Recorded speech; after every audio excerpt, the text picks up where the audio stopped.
Scheduling Application by Jessica Lichnowsky. CPU scheduling is the basis of multi-programmed operating systems, or systems in which several programs are seemingly run at the same time. It deals with the problem of deciding which of the processes in the ready queue are to be allocated the CPU. By switching the CPU among processes, the operating system can make the computer more productive. The purpose of this presentation is to convey the concept of various scheduling algorithms for a single CPU. First, we will briefly discuss why scheduling is important and the different scheduling criteria for measuring performance. Next, we will discuss the 4 CPU scheduling algorithms used in the simulator: first come, first served, shortest job first, round robin, and priority. Then we will assume the role of the operating system and make the scheduling decisions. We will run each of these algorithms against the same dataset and compare average waiting time. Why is scheduling important? It is important that processes are properly scheduled so that the system does not make inefficient use of its resources. Different operating systems have different scheduling requirements. For example, a supercomputer aims to finish as many jobs as it can in the minimum amount of time. An interactive multi-user system, such as Windows Terminal Server, in contrast, aims to rapidly switch the CPU between each user in order to give users the experience of a dedicated CPU. Different CPU scheduling algorithms have different properties. Utilization measures how busy the CPU is. Throughput measures the number of processes completed per time unit. Turnaround time measures the interval from the time of submission of a process to the time of completion. Waiting time measures the sum of periods spent waiting in the ready queue. Response time measures the time from the submission of a request until the first response is produced.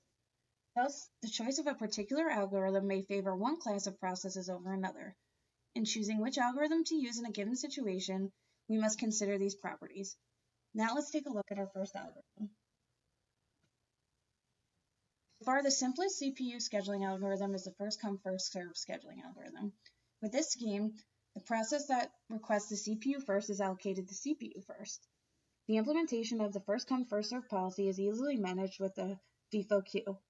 On the negative side, the average waiting time under first come, first served policy is often quite long. Let's take a look at the simulator.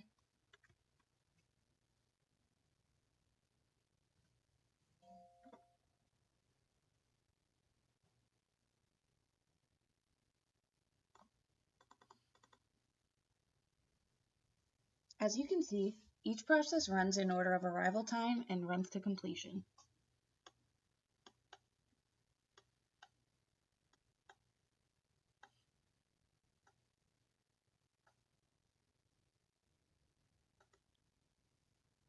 This results in a very high average waiting time. Another approach to CPU scheduling is the shortest job first scheduling. This algorithm associates with each process the length of the process's next CPU burst. When the CPU is available, it is assigned to the process that has the smallest next CPU burst. If the next CPU burst of 2 processes are the same, first come first served scheduling is used to break the tie. Let's take a look at the simulator.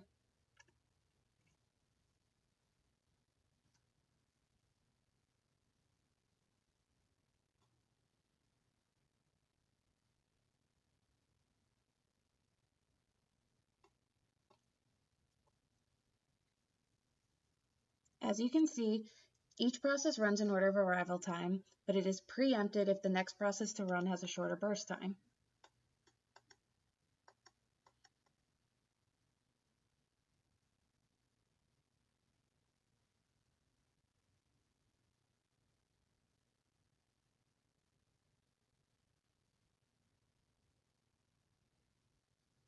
This results in a minimal average waiting time.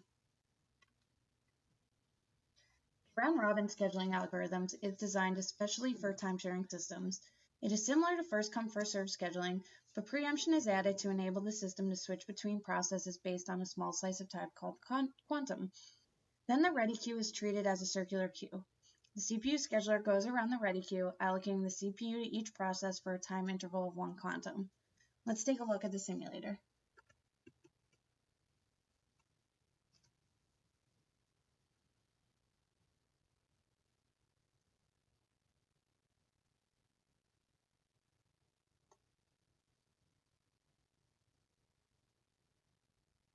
As you can see, each process runs in order of arrival time but is preempted if the process does not complete in the specified time quantum. Thus, it gives the effect of all processes sharing the CPU equally.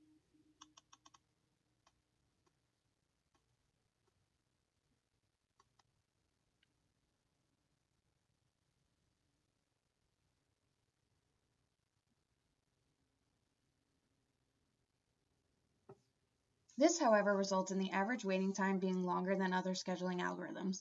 The performance of the algorithm is sensitive to the time quantum selected. If the quantum is large enough, the round-robin algorithm reduces to the first-come, first-served algorithm.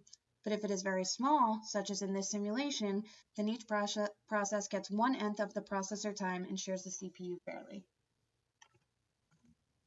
A priority scheduling algorithm is a more general case of the shortest job first algorithm. A priority is associated with each process, and the CPU is allocated to the process with the highest priority. Equal priority processes are scheduled in first come, first serve order. In order to make the priority simulator more applicable to real-world systems, an aging mechanism that gradually increases the priority of low priority processes has been implemented. Let's take a look at the simulator.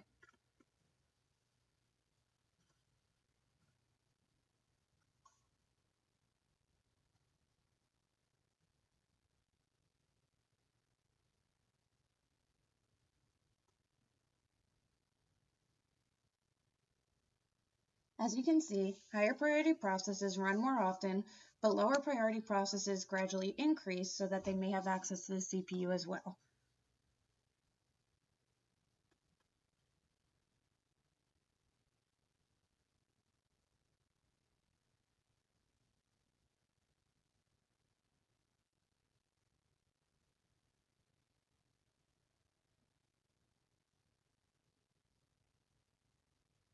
Although this results in an extremely high average waiting time, it ensures that starvation never occurs.